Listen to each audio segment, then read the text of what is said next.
Heaven has its merits, but I much prefer the field of battle.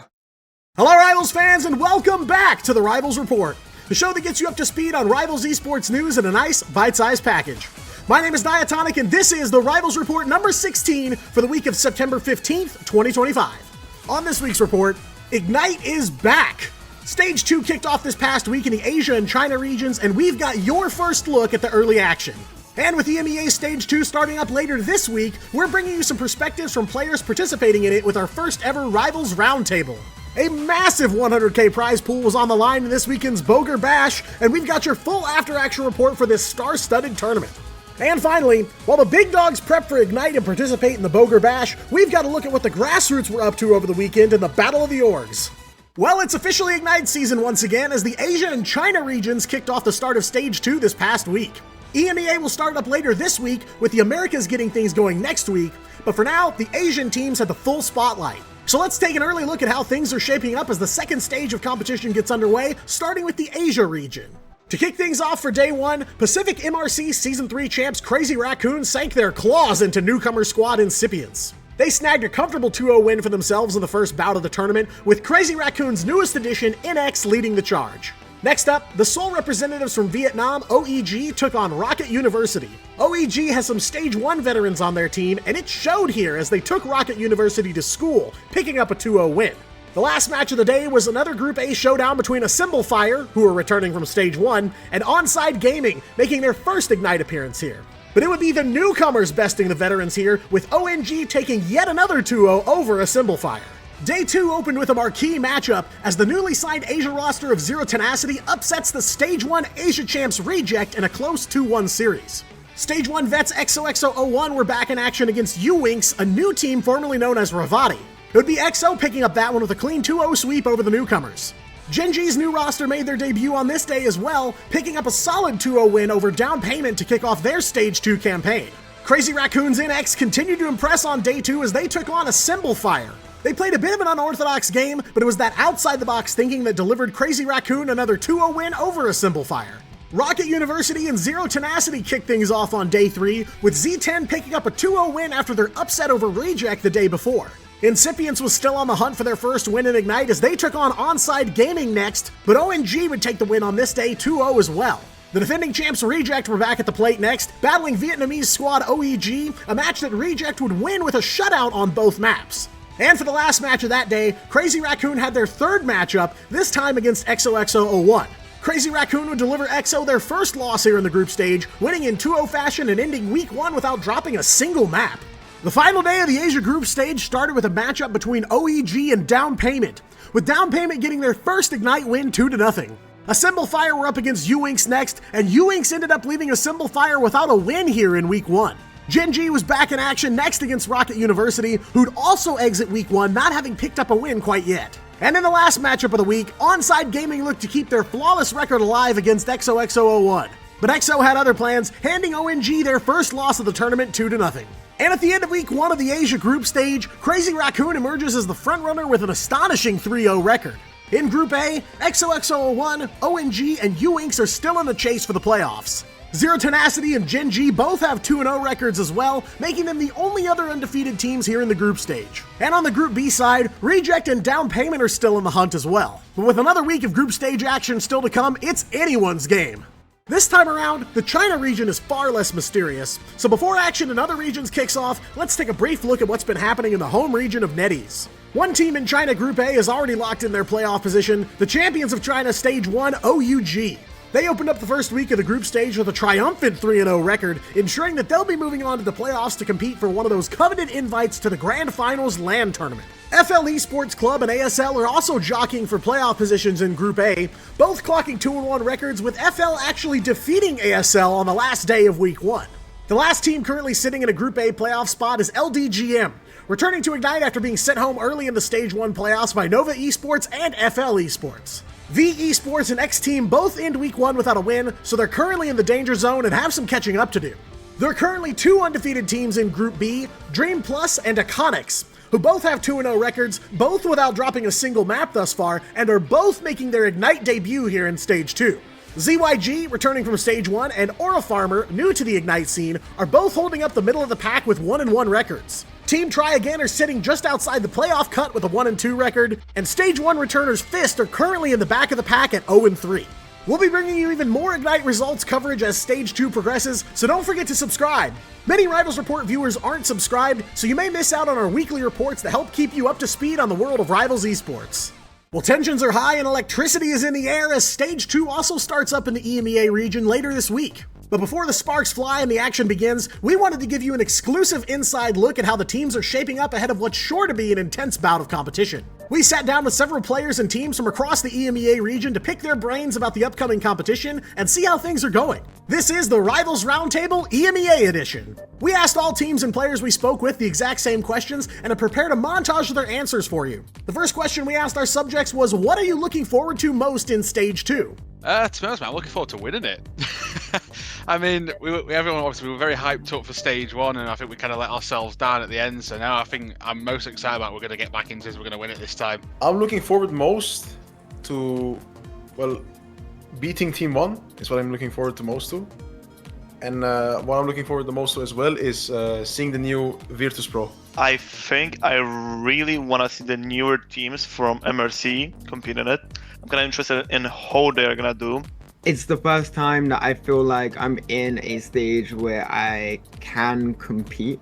Getting to play in this big tournament on its own is probably what we look forward to the most. Just getting to be here with all these other great players and teams. We were curious about who everyone had their eye on going back into Ignite, so we asked, aside from yourselves, who do you think the biggest threat is going into Stage 2?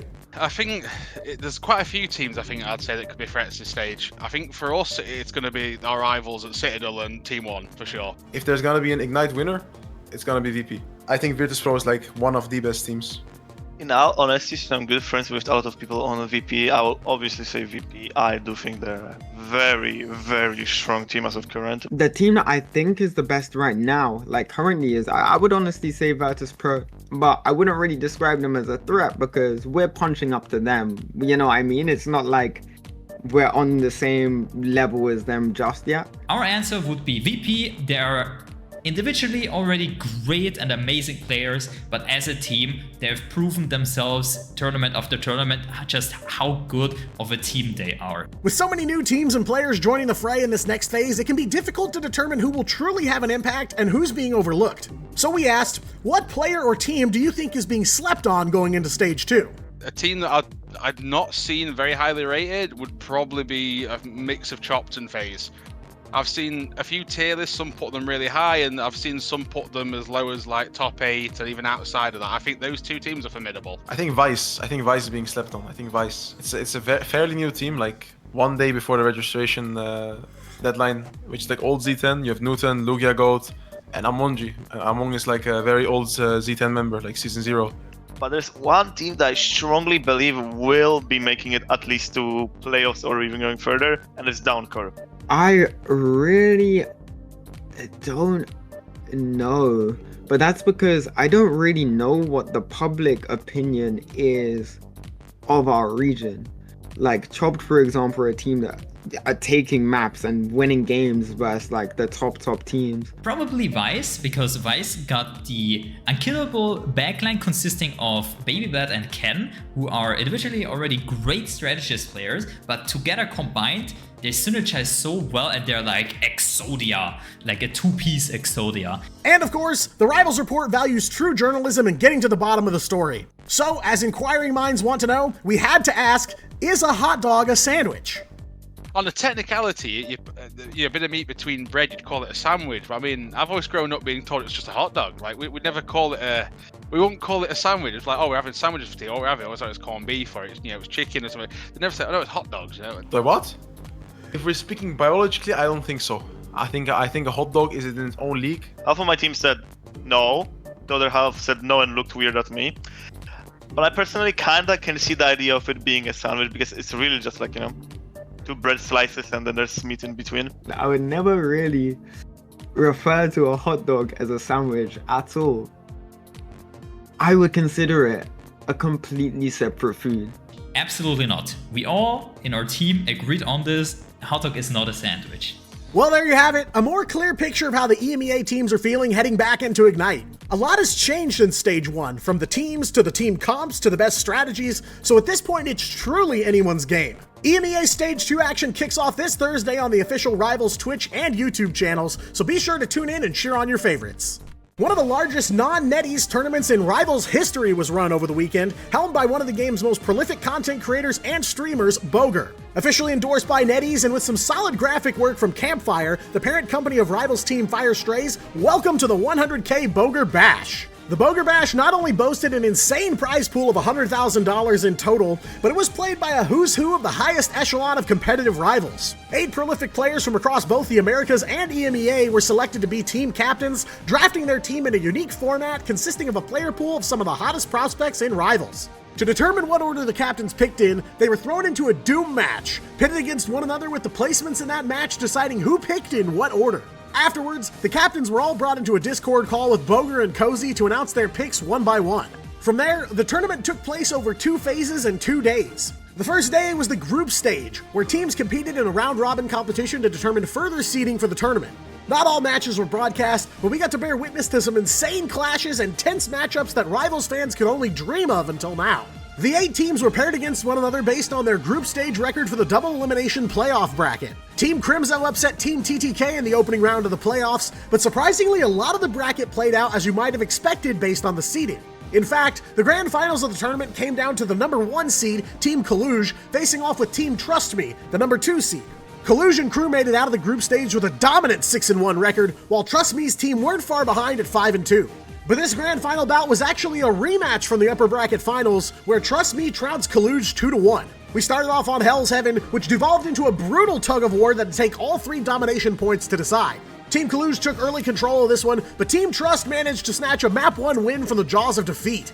Team Kaluj's Tanuki broke out the newest hero Angela as we traveled to Araco for Map 2. But Team Trust were able to power through Kaluj's defenses to clear the map for themselves, and after stopping Kaluj short of checkpoint 2, we were on to a very early match point for Trust Me. And the 100K showdown all came down to a battle in Central Park, and neither side were looking to give away even a single inch of progress here. Team Kaluj managed to leave the door for victory open for themselves by stopping Trust Me just shy of checkpoint 3. The tension swelled as Team Kaluj inched closer and closer to victory, but about 3/4 of the way to the second checkpoint, with only a couple of seconds on the clock, disaster struck. That's so beautiful. I'm gonna cry. That's but they don't have the exactly. point. They see What? You're kidding me? No, you're kidding me. No. Team Kaluj had abandoned the payload during a fight, leading to what the community affectionately refers to as a C9. Almost as if they forgot there was even an objective here.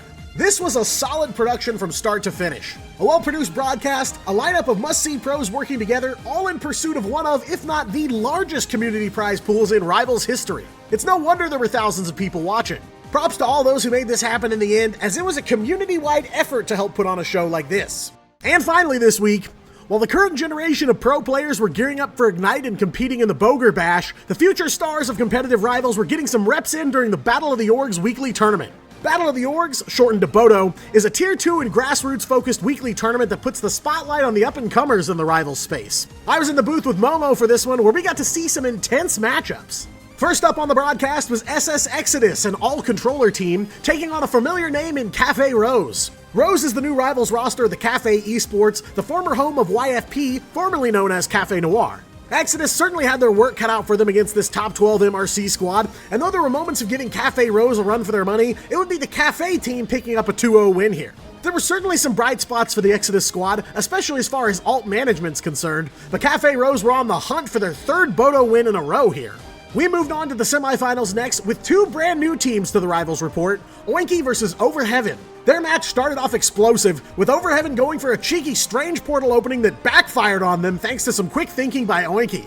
Unfortunately, one of the players for Overheaven experienced some technical issues going into Map 2 and was unable to play. And with Oinky having won Map 1, that all but sealed the deal and sent Oinky on to the finals and a shot at the $100 prize. And it all came down to a grand finals between Oinky and Cafe Rose, who, as previously mentioned, were on the hunt for their 3rd consecutive BOTO win. Oinky opened things up with a visceral Map 1, stunning Cafe Rose and the broadcast booth with a big win to start things off. Cafe Rose started clawing their way back into contention for Map 2, though Oinky did make them sweat numerous times. That brought us all the way to the end of the series with a big map 3 and lingering question of if Oinky were going to be able to upset the defending champs. But the last map of the night ended up being a heartbreaker for Oinky, as Cafe Rose were triumphant once more, though they certainly didn't walk away from this series unscathed. Bodo was an absolute blast and a great way to get some exposure to some teams you may not be familiar with yet. They offer a pickup team the night of the tournament, so you're able to show up as a solo free agent and find others to play with, and of course you can enter alongside your team if you have one. They've also hinted at an upcoming tournament series, so there's plenty of action to come from Battle of the Orgs as a whole. Make sure to join their Discord to keep up, link is in the description. Well, that's all for this week's Rivals Report. Be sure to subscribe to stay up to date on the latest in Marvel Rivals Esports. And be sure to follow me on other platforms including Twitch, X, and TikTok. And if you're looking to break into Rivals Esports yourself, look no further than Engage. They're an organization that looks to empower esports players through event hosting and production. They're also the minds behind some Rivals community tournaments like the Chronovium Cup and the Rivals Grassroots Weekly. For all things Engage, keep it tuned to their website at engage.gg. I've been Diatonic, you've been amazing, and I'll see you in game.